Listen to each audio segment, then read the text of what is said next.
Welcome to the last breakfast. Please enjoy the video. You have the embed code or a public link ready. Now start. In Notion, choose the exact page and click where the widget should live. Type /embed and select embed to create the slot. This method works faster than toggling other blocks. Once the embed box appears, paste the iframe or URL you copied.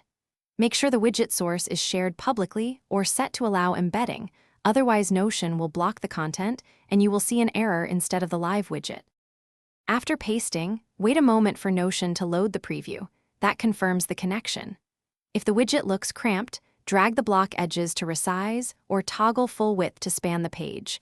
This affects responsiveness on desktop versus mobile.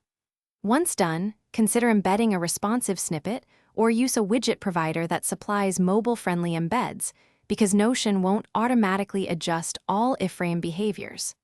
Also, nest the embed inside columns or toggles to control visibility and layout without breaking functionality. Finish by verifying the widget loads consistently on different devices.